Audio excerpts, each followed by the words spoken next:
কথাটা ওঠে।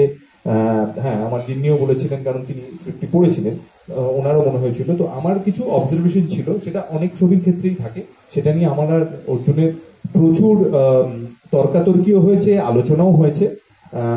শেষমেশ যখন দেখলাম যে ছবিটা এরকম একটা পুরস্কার পেল, আমার মনে হলো যে না, ওই ওই ওই আলোচনার সেশনগুলো দরকার ছিল।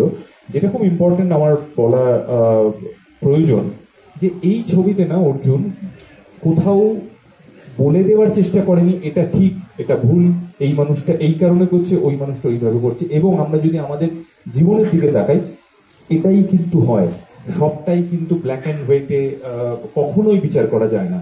মাঝের যে ধূসর জায়গাটা আছে সেখানেই কিন্তু আমাদের চলাচলটা সবচেয়ে বেশি। এই সিনেমাটাও সেই গল্পই বলে, এবং কোথাও গিয়ে সিনেমাটা ভীষণভাবে একটা পজিটিভ নোটে গিয়েই কিন্তু শেষ হয়, সেটা একটা বড় পাওয়া। সো আপনারা 21শে নভেম্বর, আচ্ছা, এখানে যারা যারা এসেছেন তাদেরকে বিশাল বড় ধন্যবাদ। প্রথম যেদিন এই মিটিংটা হচ্ছিল যে কবে থেকে আমরা প্রমোশন শুরু করব, তখন আমাদের এরকম একটা আলোচনা হয়েছিল যে 2 নভেম্বর। প্রথমেই এরকম আমাদের টিম বলেছিল রোববার কেউ কি আসবে, তাও যে এতজন আপনারা এসছো, thank you very much, thank you. যে নিজেদের কাজ থাকে, অন্যান্য কাজ থাকে, তা সত্ত্বেও তোমরা যে এসছো তার জন্য থ্যাংক ইউ। তো এরপর থেকে আমরা সবাই মিলে চেষ্টা করি যত বেশি মানুষকে জানানো যায় যে 21 তারিখ ছবিটা আসছে ততটাই।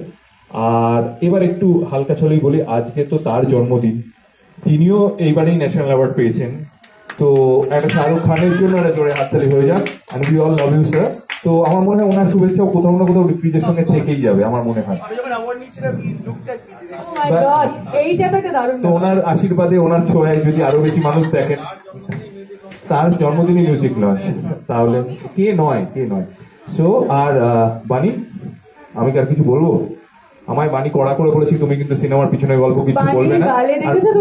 আর বানির কথা আমি সবসময় শুনে চলি, তাই না? বানির গালটা দেখেছো আবিরদা? ওই চোখটা, বানি চোখটা, আর কিছু বল না, আর কিছু বলছি না। থ্যাংক ইউ আরো একবার। না না না, সবাই ওকে। সো থ্যাংক ইউ আরো একবার ডিপ্রিজের সকলের তরফ থেকে, থ্যাংক ইউ ভেরি মাচ। আর অলরেডি গানগুলো কিন্তু অ্যাভেলেবেল, তো আমি সবাইকেই বলবো বাড়িতে, গাড়িতে, যেখানে শুনতে ইচ্ছে করবে ডেফিনেটলি শুনুন, রেডিওতেও শুনুন, যেখানে যেখানে চলছে। কারণ আমার কাছে লিঙ্কটা এসেছিল, তো আমি গাড়িতে শুনেছি বলে আমার প্রথম ওটা মনে হলো। এটাই আপাতত এই অবধি।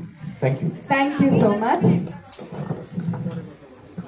আমার আবিরদার ব্যাপারে একটা কথা বলা ছিল, না বললেই না, সেটা হচ্ছে আমি আবিরদাকে প্রথম দিন খুব ভয় পেয়েছিলাম। আমিও এখনো পাই।